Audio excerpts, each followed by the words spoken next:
सारे जहां से अच्छा, सारे जहां से अच्छा हिंदुस्तान हमारा, सारे जहां से अच्छा हिंदुस्तान हमारा। हम बुलबुले हैं इसकी, ये गुलसितां हमारा।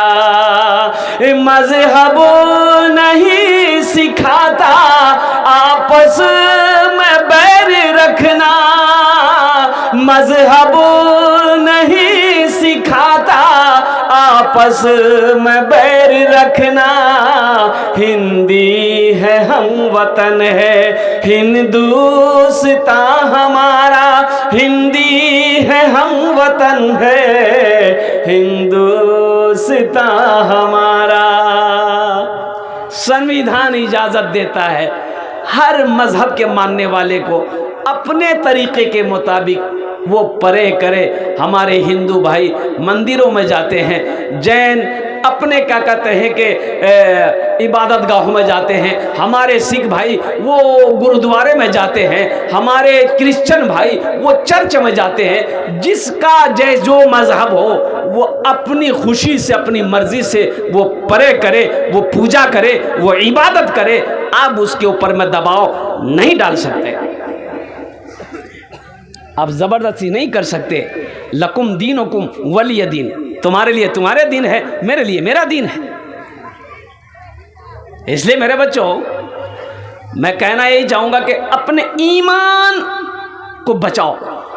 मैं तो यही कहना चाहूँगा, रिक्वेस्ट करना चाहूँगा तमाम हिंदू भाइयों से, जैन भाइयों से, सिख भाइयों से, ईसाई भाइयों से, तमाम मानने वालों से जो हिंदुस्तान के वासी हैं, रहते हैं, सबसे कि आपस में भाईचारगी पैदा करें, आपस में मोहब्बत से रहें। जिसको जो जिस मज़हब का मानने वाले हैं अपनी मर्ज़ी से प्रे करें, पूजा करें, इबादत करें, सुकून से रहें, मोहब्बत से रहें। मेरा मज़हब कहता है कि जिस मुल्क में रहो उस मुल्क से मोहब्बत करो।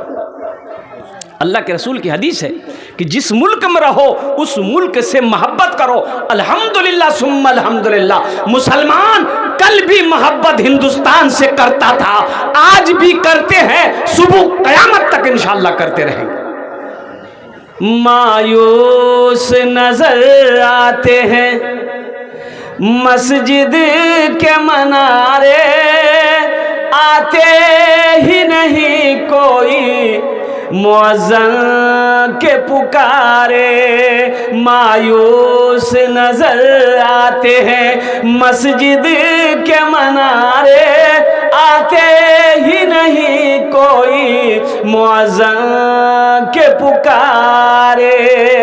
मिंबर भी तो खामोश है, मेहराब है सुनसान। हम कैसे मुसलमान हैं, हम कैसे मुसलमान, हम कैसे मुसलमान हैं, हम कैसे मुसलमान। मस्जिद में अजान हुई, रोड के बगल में मस्जिद थी, तो एक आलिम साहब उधर से जा रहे थे, सोचे कि नमाज टाइम है गई है, नमाज तो पढ़ लूँ मैं। तो मस्जिद के अंदर दाखिल हुए तो देखा कि एक आदमी, तो उससे पूछा कि ना जमात है गई है कि? तो मुअज्जिन साहब बोला जमात इछान जमात नहीं हो जे। बोला जमात नहीं हो जे क्या? बोले कोई चाहिए नहीं जे जमात करने है, मैं अकेले अजान दो ही अकेले नमाज पढ़ो ही। बोले बस्ती वाला कुछ गई है? बोला बस्ती वाला कोशे नहीं, मोर पास टाइम नहीं है, ती अकेले अजान दे, अकेले नमाज पढ़। ओह बस्ती वाला कोई नहीं आया, कोई नहीं हो सो? बोले कोई नहीं हो सो। तो आलिम साहब ने कहा कि एक बार ती आर आजान दे, एक बार आरती आजान दे। तो मुअज्जिन साहब बोला कि दी बार आजान करने दूँ? बोला ती दे। तो मुअज्जिन साहब बेचारे वो खड़े हो गए माइक के सामने, अल्लाहु अकबर अल्लाहु अकबर। अजान ख़त्म हुई, 10 आदमी इधर से, 10 आदमी इधर से, 10 आदमी इधर से, सब मस्जिद में घुसा। मुअज्जिन को बोला तो दिमाग खराब है कि होगा ना? बोला क्या दी 12 अजान हुए? दी बार आजान कोई दीछे मस्जिद को, एक बार आजान हो जाए दी बार। तो आलिम साहब बोला कि पहली मर्तबा आजान हुई थी तुमरा सुनिया लो। बोला सुनिया लो, हमरा तो घरों सुनियो। बोला अच्छा क्या नहीं ओसलो, क्या नहीं ओसलो। और दोबारा आजान हुई तो मोजिन से लड़ने के लिए आ गए, मोजिन से लड़ने के लिए आ गए, झगड़ने के लिए आ गए। लड़ने की ताकत है, झगड़ने की ताकत है, नमाज पढ़ने की ताकत नहीं। हम सिर्फ ही सुनते हैं, हम सिर्फ ही सुनते हैं मस्जिद की अज़ानें, हम सिर्फ ही सुनते हैं मस्जिद की अज़ानें, होती ही नहीं हमसे अदा 5 नमाज़ें। आबाद ही रहे मकान और मस्जिद वीरान, हम कैसे मुसलमान हैं, हम कैसे मुसलमान, हम कैसे मुसलमान हैं, हम कैसे मुसलमान। मेरे बच्चों नौजवानों, इंशाअल्लाह वादा करो सिर्फ जुमे की नमाज नहीं, जुमे की नमाज के साथ साथ इंशाअल्लाह 5 वक्त की नमाज पढ़ेंगे इंशाअल्लाह, वादा करो अल्हम्दुलिल्लाह। सारा मजमा। इसलिए मेरे बच्चों सबसे पहले पूछ नमाज की होगी, सबसे पहले पूछ किसकी होगी? नमाज। अल्लाह पूछेगा जब मरोगे, मरोगे हशर का मैदान होगा, अल्लाह का पहला सवाल होगा नमाज देखो इसका फ़ाइल निकालो।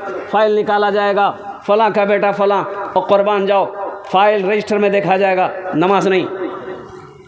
सबसे पहले नमाज देखी जाएगी, इसकी नमाज है कि नहीं है, कितनी नमाजें हैं। इसलिए मेरे बच्चों नौजवानों, जहाँ टाइम मिल जाए अल्हम्दुलिल्लाह नमाज पढ़ लेना, नमाज से समझौता मत करना, काम छूटे छोड़ देना, इंशाअल्लाह काम हो जाएगा। लेकिन नमाज छूट जाएगी तो क़ज़ा तो पढ़ोगे, लेकिन इस नमाज का सवाब नहीं मिलेगा। नमाज के बोलो ना, नमाज के बोलो ना काज आछे, काज के बोलो आमार नामाज आछे, काज के बोलो आमार नामाज आछे। देखो समझने वाली बात है, ये कुएं में कुत्ता गिर गया, कहाँ गिरा? अब पूरे बस्ती वाला उसी कुएं का पानी पीता था। अभी ना नल हुआ है, ट्यूबवेल हुआ है, अभी ना हुआ भाई, पहले कुआं ही था ना। बोलिए ना भाई, हम लोग भी गुसल किए हैं कुएं में, कुएं का पानी पीते थे। तो कुत्ता गिर गया, तो कुत्ता गिर गया तो कुत्ता गिर के मर गया। तो पानी बदबू है ना, अरे बोलो ना भाई, पानी बदबू है बे ना, महक है जाबे। तो लोग परेशान हो गए, करने की है बे बेटा, पानी पीना जायज़ छे कि नहीं छे, करने की है बे, करने की है बे। बोले चल मुझे साहब पूछूं। तो 10 आदमी मीटिंग बना के गया हजरत के पास में कि हजरत करने की है बे, कुत्ता नहीं कुआं गिरे गई है, की करूँ हमरा, पानी तो नापाक है गई है। तो हजरत ने कहा कि हाँ नापाक तो हो गया है। बोला करने की करूँ? तो मौलवी साहब बोला कि ऐसा करो, या तो सारा कुआं का पानी निकाल दो, दूसरा या नहीं तो ऐसा करो 200 या 300 डोल पानी कुएं से निकाल दो, पानी पाक हो जाएगा। बस्ती वाले आए, कुआं गहरा था और पूरा पानी बस्ती वालों ने निकाल दिया। फिर पानी कुआं में आया।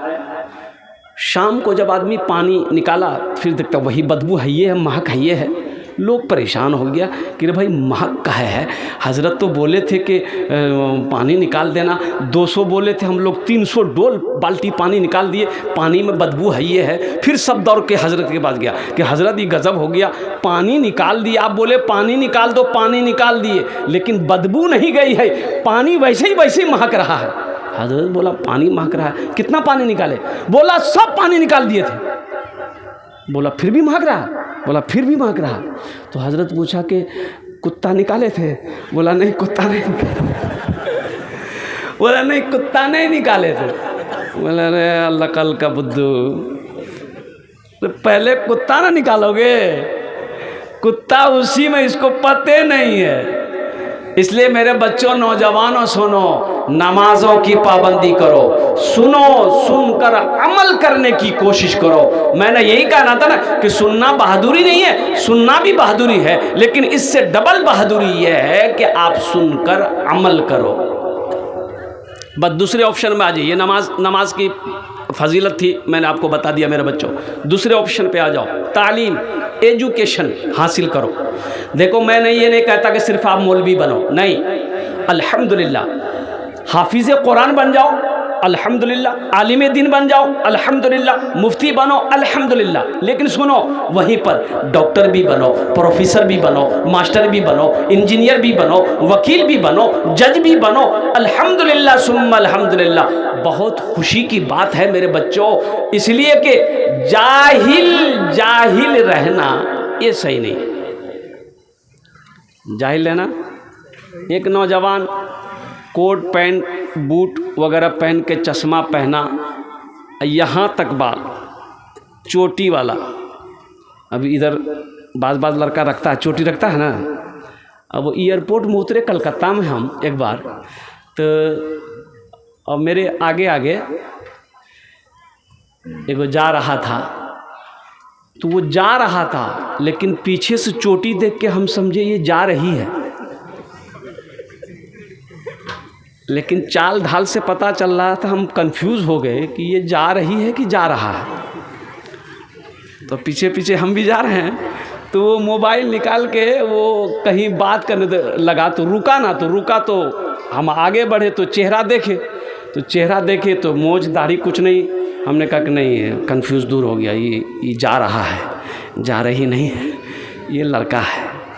ऐसे ही लड़का। अब बताओ, पहले बात कहने की मेरा गर्ज ये है, भाई दाढ़ी नबी की सुन्नत है, दाढ़ी रखो मेरे बच्चों, दाढ़ी चेहरे पे रखो, नबी की सुन्नत है, अल्हम्दुलिल्लाह मर्द की शान है, मुसलमानों की पहचान है, दाढ़ी रखो, अल्हम्दुलिल्लाह। सिख बगैर दाढ़ी का नहीं होता। देखिए, सिख लोग बगैर दाढ़ी का रहता है नहीं। प्राइम मिनिस्टर मनमोहन सिंह चले गए इस दुनिया से, बेचारे प्राइम मिनिस्टर रहा लेकिन दाढ़ी रखा। हरभजन सिंह दाढ़ी रखा, नवजोत सिंह सिद्धू दाढ़ी है। तो इसलिए मेरे बच्चों, नौजवानों, चेहरे को अपने दाढ़ी से सजाओ, नबी की सुन्नत को अपनाओ, इंशाअल्लाह दुनिया भी अच्छी गुजरेगी, आखिरत भी संवर जाएगी। अच्छा, जंगल में एक शेर है, जंगल में एक जानवर है जिसका नाम क्या है? अरे जोर से बोलो, क्या है? शेर है। अच्छा, देखे होंगे आप, शेर को दाढ़ी होती है, शेर को, अरे बोलो भाई, शेर को। अब वहीं पर देखिए शेरनी है, दाढ़ी नहीं, दाढ़ी नहीं है, तो तुमरा की बनबो? शेर बनबो ना शेरनी बनबो? शेर बनवा हवे ना, शेर बनवा हवे तो दाढ़ी रखवा हवे। अल्हम्दुलिल्लाह सुम्मा अल्हम्दुलिल्लाह, ये नबी की सुन्नत है। मेरे बच्चों, कुरान की तालीम हासिल करो, कुरान पढ़ो, मास्टर बनो, वकील बनो, इंजीनियर बनो, डॉक्टर बनो, साइंसदान बनो, प्रोफेसर बनो, कुछ भी बनो, लेकिन सबसे पहले अल्लाह का कुरान पढ़ो, अल्लाह का कुरान पढ़ो। डॉक्टर असरार साहब, वो उनकी वीडियो आती है, डॉक्टर असरार साहब, सुने कि नहीं सुने? बहुत बड़े डॉक्टर, सर्जन डॉक्टर है।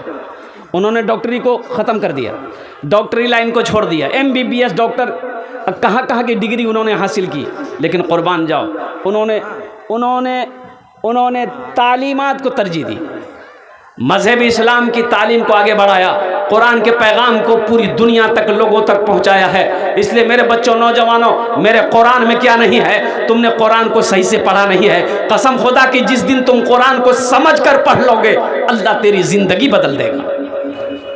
कुरान में क्या नहीं है, समझ कर पढ़ो, तर्जमे के साथ पढ़ो, कुरान की तफसीर को पढ़ो, इंशाअल्लाह। देखना मेरे बच्चों, 1000 साल पहले साइंस का वजूद नहीं था।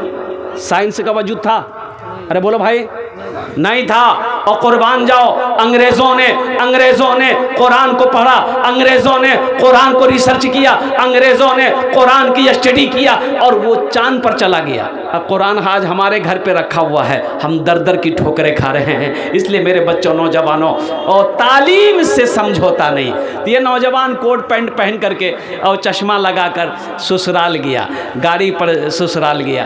तो एक बुढ़िया ना दरवाजे पर निकली तो देखा कि बड़ा खूबसूरत लड़का है, हाथ दी के बेटा ए रुकते।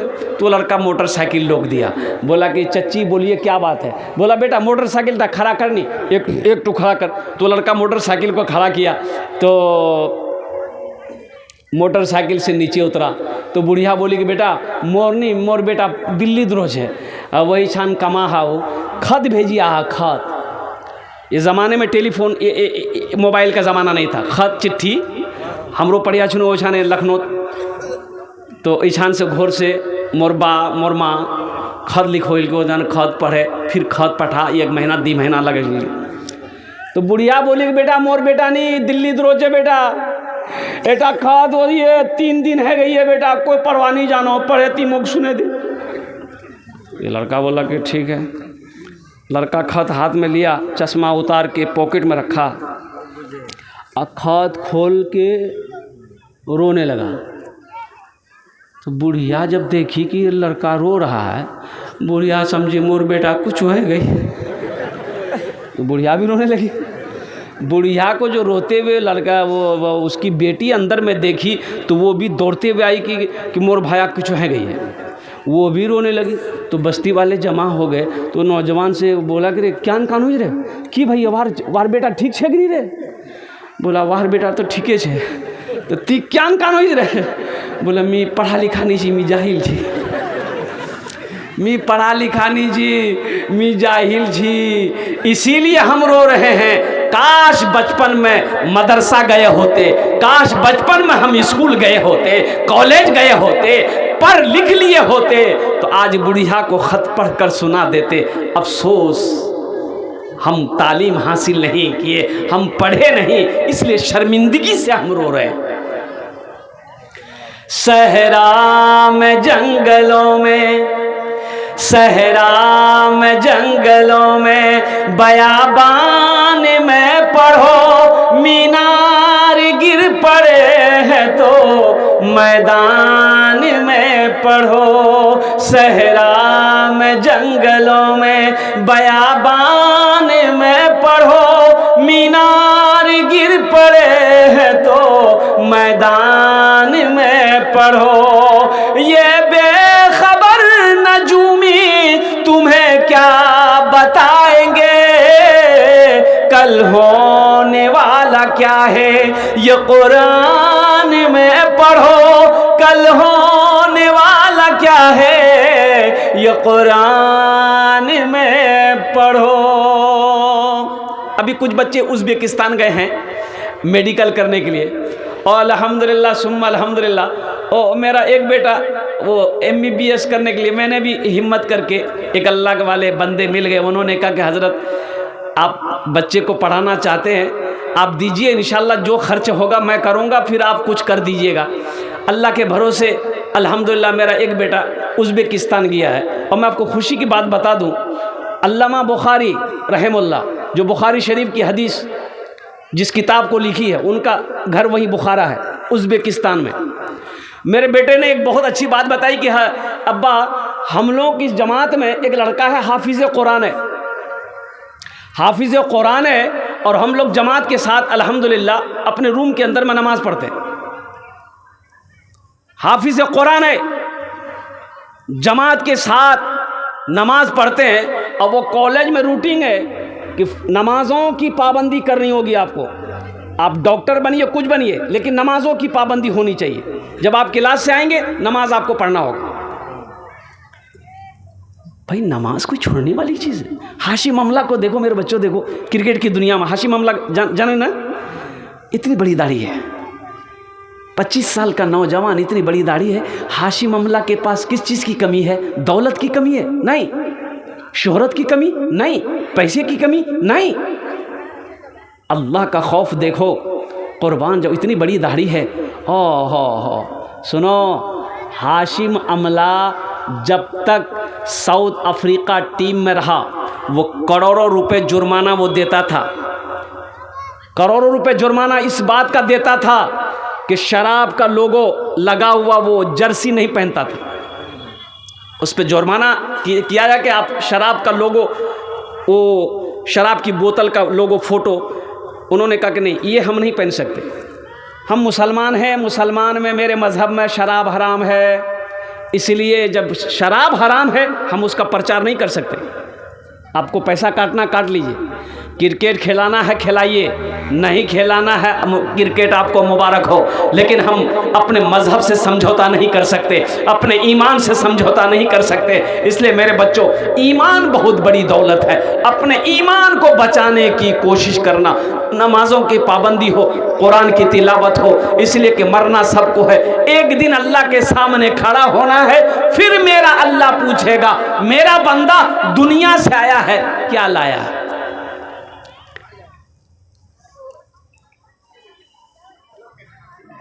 क्यों आए थे इस दुनिया में, जाना है मालूम नहीं, जाना है मालूम नहीं। क्यों आए थे इस दुनिया में, जाना है मालूम नहीं, जाना है मालूम नहीं।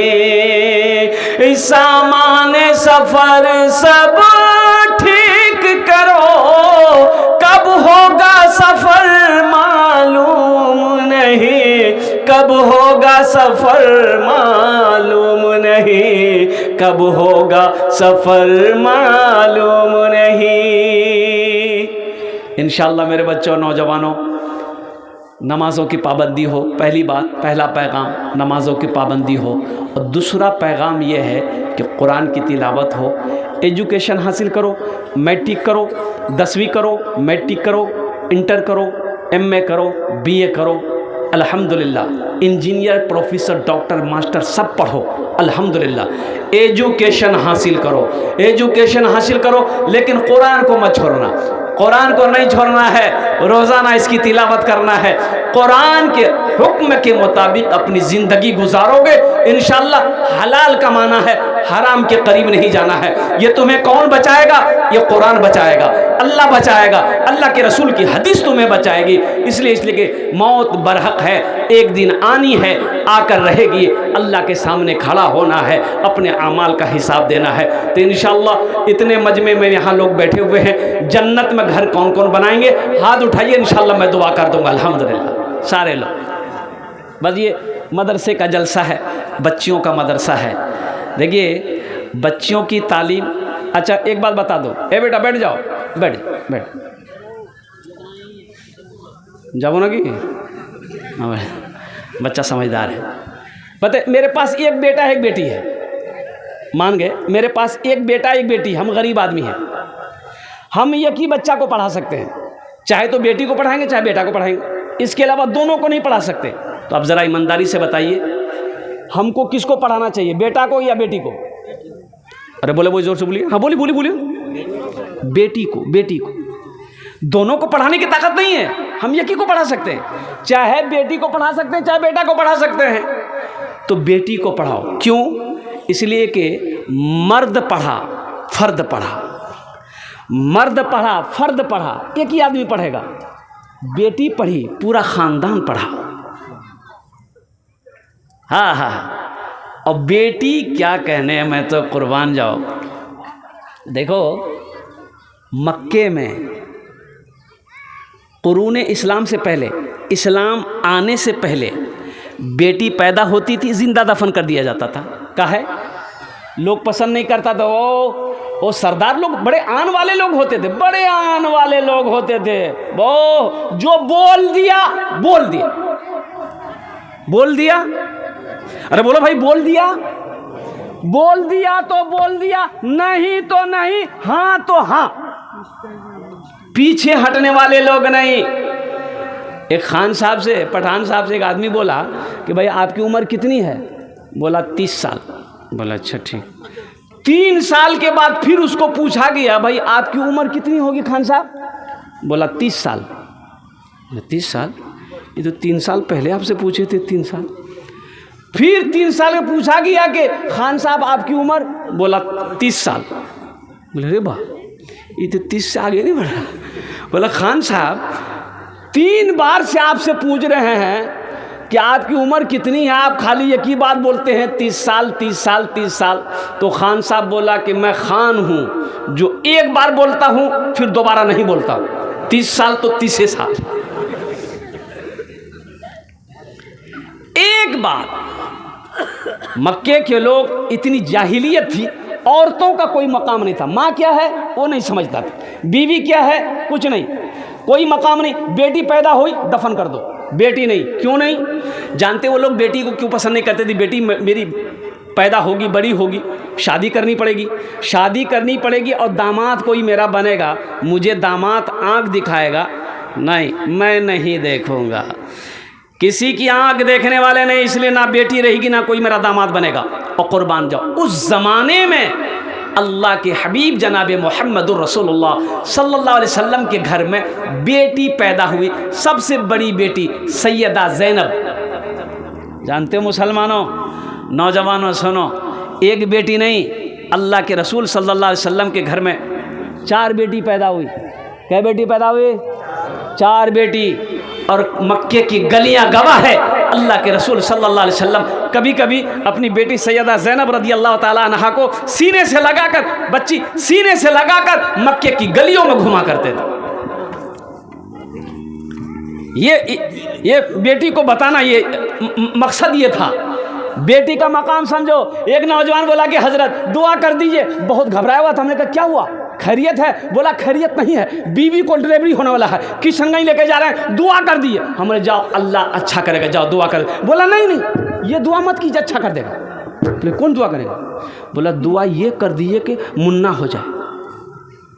हमने कहा मुन्ना हो जाए? अरे मुन्ना हो कि मुन्नी हो, ये तो अल्लाह ने देगा। बोला नहीं हजरत मुन्ना हो, दुआ कर दे। जाओ देखो अल्लाह क्या करता है। वो गया हॉस्पिटल बेचारा, तो बाद नमाज मगरिब उसको फ़ोन किया, फ़ोन उठा ही नहीं रहा। 2 बार 3 बार 4 बार 5 बार किए, रिंग हो रही, उठा ही नहीं रहा। परेशान हो गए, भाई आखिर बात क्या है, माजरा क्या है, कुछ तो खैरियत है। फिर देखते कुछ देर के बाद वो फ़ोन किया। हमने कहा अल्लाह का बंदा फ़ोन उठा काहे नहीं रहा है, खैरियत तो है। बोला खैरियत नहीं है। हमने क्या हुआ, कुछ हुआ क्या? हमने कहा क्या हुआ, कुछ हुआ? बेटा हुआ कि बेटी हुई? बोला वही जो नहीं होना तो वही हुआ, बेटी हुई। हमने कहा क्या रे अल्लाह का बंदा क्यों दिल छोटा करता है, अरे अल्लाह की नाशुक्री क्यों कह रहा है? अरे सीना चौड़ा करके बोलो ना कि अल्लाह ने मेरे घर में नेमत को भी पैदा किया है, रहमत को भी भेजा है, बरकत को भी भेजा है। बेटी बरकत है। देखो बेटे की शादी में जन्नत की बशारत नहीं है कि बेटा का निकाह करो जन्नत में घर मिलेगा, नहीं। बेटी की शादी में जन्नत की बशारत है, सुन के जाओ। अल्लाह के रसूल सल्लल्लाहु अलैहि वसल्लम ने इरशाद फरमाया जिनकी 3 बेटी हो, 2 बेटी हो, 1 बेटी हो, वो बच्ची की अच्छी तरबियत किया गया, परवरिश की गई हो, अच्छा सलूक किया गया हो, जब वो बच्ची बड़ी हो जाए उसका बाप उसका निकाह कर दे, शादी कर दे, वो बेटी का बाप और मेरे दरमियान में जन्नत में सिर्फ 2 उंगलियों का फासला होगा। इसलिए मुसलमानों नौजवानों अल्हम्दुलिल्लाह सुम्मा अल्हम्दुलिल्लाह, हम ये नहीं कहते कि बेटा ये इससे प्यार ना करो, अल्हम्दुलिल्लाह, लेकिन बाज़ लोग बेटों से ज़्यादा प्यार करते हैं, बेटी से कम मोहब्बत करते हैं, बेटी को अपने बोझ समझते हैं। बेटी को बोझ मत समझो, बेटी को बोझ मत समझो, ये अल्लाह की तरफ से है। अब बेटा देने का मालिक अल्लाह है, बेटी देने का मालिक अल्लाह है। खुश नसीब है वो बाप, खुश नसीब है वो बाप जिसके घर में पहले बेटी पैदा हो जाए। अगर बेटी बोझ होती तो अल्लाह के रसूल सल्लल्लाहु अलैहि वसल्लम के घर में सबसे पहले बेटी पैदा होती, अब वो भी एक नहीं 4-4 बेटी पैदा हो। ये बच्चियों का मदरसा है। ठीक है मेरी बेटी यहाँ नहीं पढ़ती है, आप लोग कहेंगे नहीं मोर बेटी तो नहीं पढ़ो जान, ठीक है। इन्नमल मुमिनून इख्वतुन, अल्लाह का कुरान कहता है एक मुसलमान दूसरे मुसलमान का भाई है। माशाल्लाह। वह भोजपुरी के एक मतला एक शेर मैं आपको सुना देता हूँ। कितना कितना सुंदर मोरे, कितना सुंदर मोरे, कितना कितना सुंदर मोरे आका के दरबार लागेला, हाँ दरबार लागेला। कितना सुंदर मोरे आका के दरबार लागेला, हाँ दरबार लागेला। कितना सुंदर मोरे